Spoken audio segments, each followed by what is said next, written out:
Hundreds of bottles, red and white wine glasses. High-grade Log school covers. Everybody raise your hands! You think you're getting out of here, boy? And I got money, okay? I got money, and that gives me the power to shake up this system, Dougie. I'm the only one ever took up for you, ever. You know what it's like being your partner? Huh? Whoa. Get out of my way. You don't want to shoot her. How about I shoot both of you? Look, Commander, you're new here. Trust me, I'm trying to help you. There's civil rights laws prevents that, Mrs. Hayes. And what if he was just passing through town? Pull blood from every man in the country, then. And what if he was just passing through the country? Ooh, I feel like dancing. Okay. Dancing. Oh my God. We were filming on Cowboy Way one day, and this woman walks past me and says, "Your father should have gotten the chair for what he did," and just kept walking. Really upset me. Woody's father, Charles Harrelson, was convicted of murder in the 1968 contract killing of a Texas businessman. Can a person with a crazy past turn things around all the way to Hollywood? Because the man you know as the lovable bartender from Cheers, the rebellious Tallahassee from Zombieland, the haunted detective from True Detective, is also the son of a convicted hitman who once claimed he helped kill a president. He wasn't really around that much for my childhood. He was in prison in '68. But you didn't know he was in prison at that when he left? I didn't know. I heard I found out, oddly enough, over the radio. And before this video is over, two things are going to stop you cold. First, the story of a DNA test that could change everything about what we think we know about Woody Harrelson's family. And second, a night in London that involved 3 women,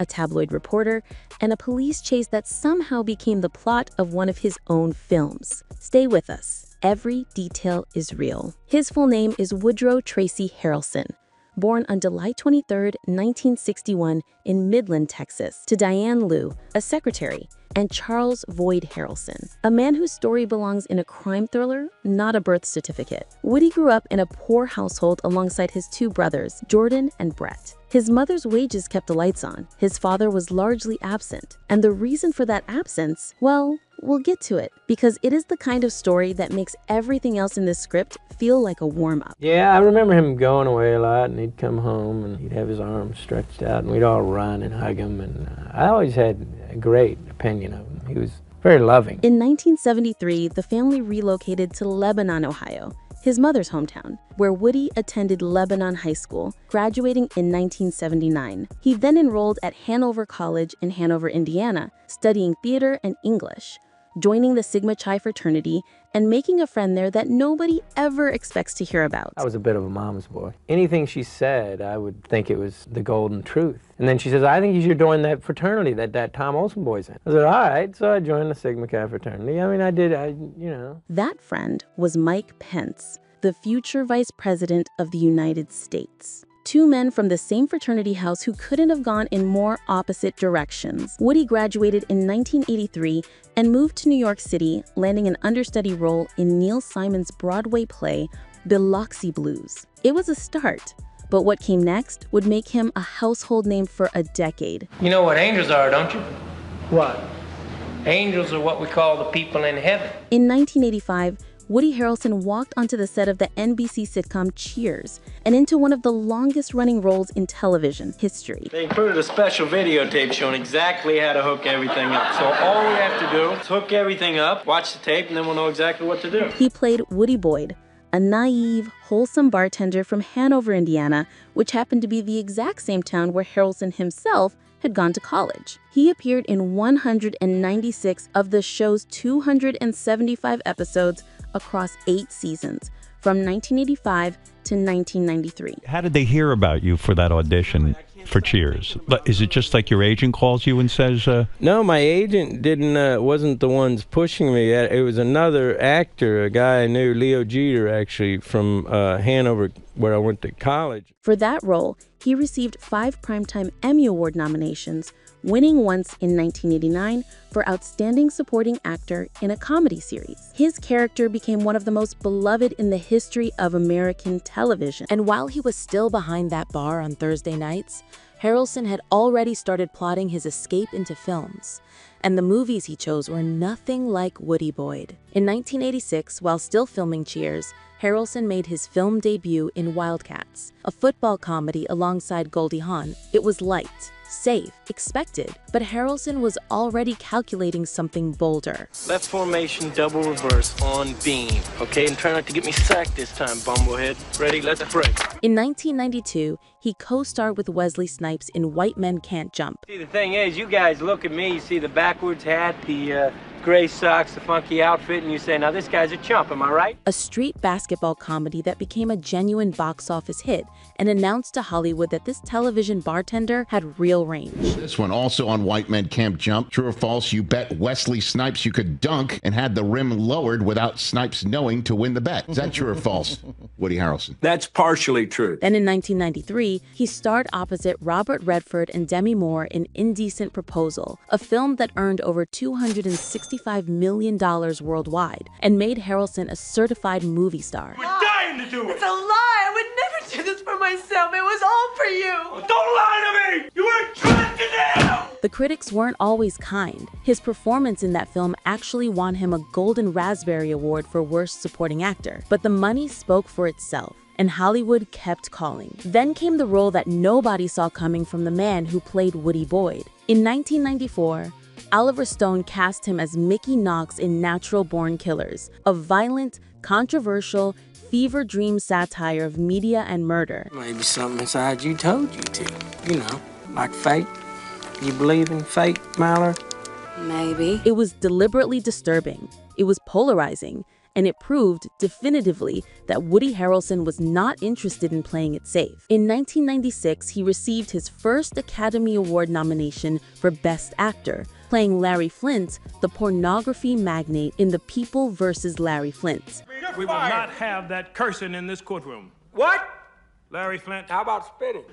Marshal, put a gag on that man. A former Cheers bartender, nominated for an Oscar, playing a porn king. The transformation was complete. I mean, I had some trepidation about playing Larry Flint. You know, I mean, he's, I guess, short of Attila the Hun, he's had more animosity thrown in his direction.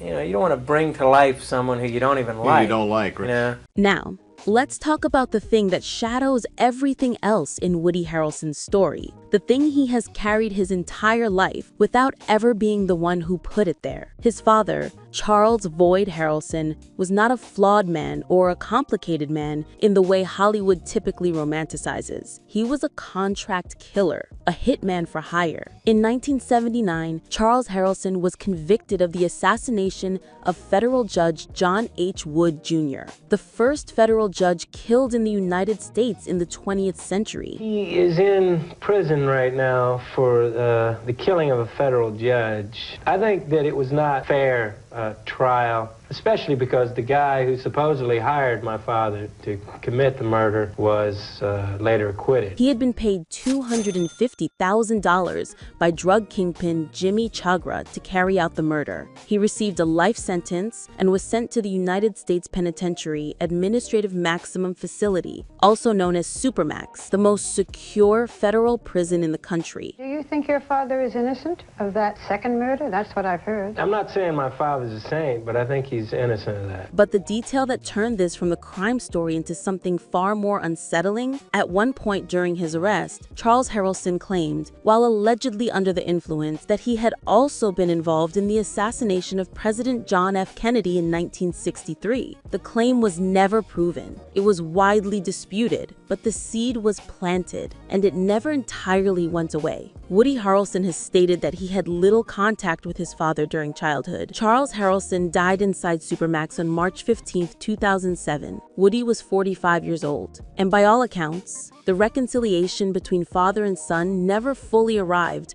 before that door closed permanently. Woody once said in an interview that his father's notoriety followed him everywhere, but that he refused to let it define him. That choice to carry it without being crushed by it may be the most extraordinary performance of his entire career. Here is the first secret we promised you, and it is exactly as wild as it sounds. In 2002, Woody Harrelson was arrested in London following an incident that began with a taxi and ended in a police chase. That much was public record, but here's the part the headlines buried. The night also involved a foursome with 3 women, one of whom, it turned out, was a tabloid reporter who published the story. The scandal landed in every British newspaper. The case was later dismissed after Harrelson paid the taxi driver £550. His wife, Laura Louie, reportedly met the situation not with fury, but with compassion. And then Harrelson did something remarkable. He took that chaotic night in London, the taxi, the arrests, the madness,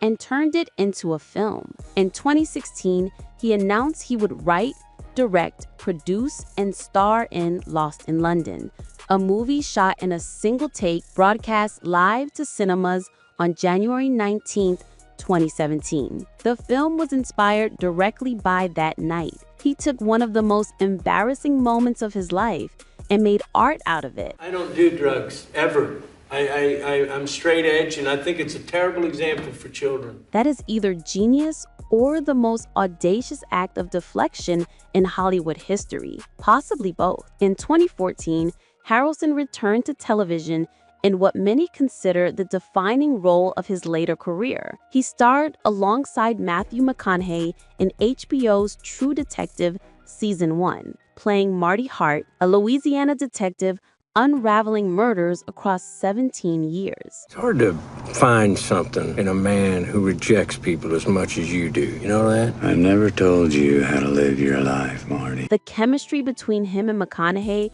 was so electric, so layered, that both men received Emmy nominations for Outstanding Lead Actor in a Drama Series. I just need her to give me another shot. If I could just get another shot. Listen, can I tell you something?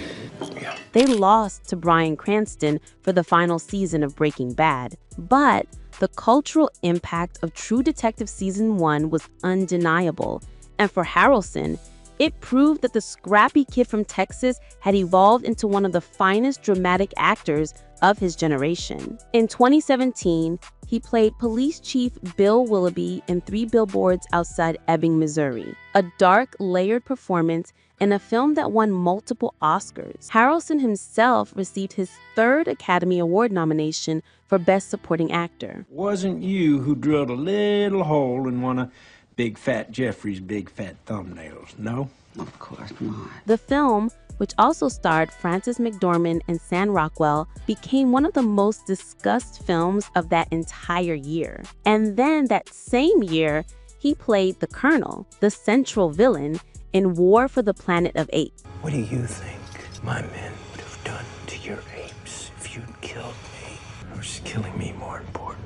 A character of cold, controlled menace. A man who used ideology to justify atrocity. Some wondered, quietly, if playing that particular kind of father figure hit different for a man who grew up with Charles Harrelson as his own. Now, the virus that almost wiped us out, the virus that every human survivor still carries, suddenly changed, mutated. Here is the second secret we promised. And this one has the DNA test energy of a daytime talk show, except it involves 2 of the most respected actors alive. In 2023, Matthew McConaughey, Harrelson's True Detective co-star and one of his closest friends, publicly disclosed something his own mother had told him. She claimed to have been intimate with Charles Harrelson, Woody's father, around the time of Matthew McConaughey's conception, which would mean that Woody Harrelson and Matthew McConaughey could potentially be half-brothers. McConaughey confirmed this story himself, noting that he and Harrelson have discussed it and both acknowledged it was something they were still processing. No DNA test has been confirmed publicly. No official statement has closed the door. As of 2026, the question remains genuinely open. Two men who worked together,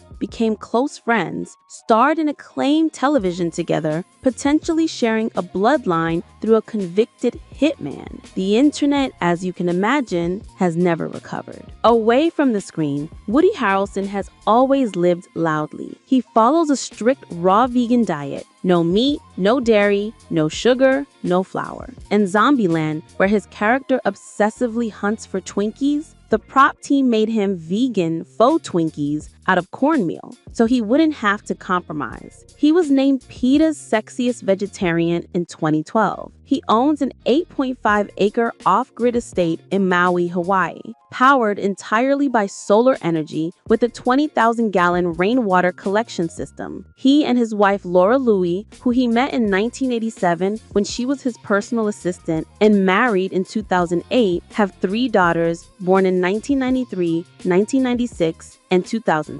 In 1996, he was arrested in Lee County, Kentucky for planting 4 hemp seeds in the ground to demonstrate the legal distinction between hemp and marijuana. Arriving with his attorney, a CNN camera crew, and a former Kentucky governor, he called the county sheriff himself to announce what he was about to do. He was arrested, released on $200 bail, and acquitted by a jury in just 25 minutes. He then signed autographs for the deputies. In May 2022, he opened The Woods WeHo, a cannabis dispensary off Santa Monica Boulevard in Los Angeles. In 2023, he co-founded the Holistic Spirits Company, a plant-based spirits brand based in Utah. And in April 2020, he posted an Instagram video promoting the conspiracy theory linking 5G networks to COVID-19. The post was deleted. In May 2022, he publicly stated he doesn't believe in the germ theory. The backlash was significant. The internet was not kind. He has never fully walked those statements back.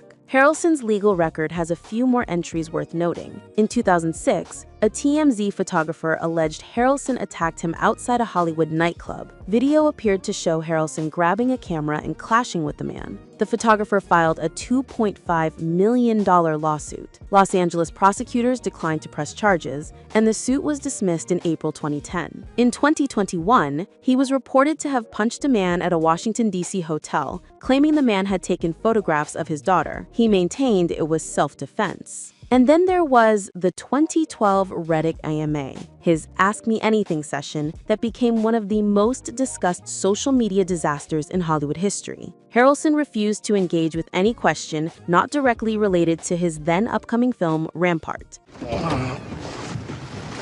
Hey, what's your problem?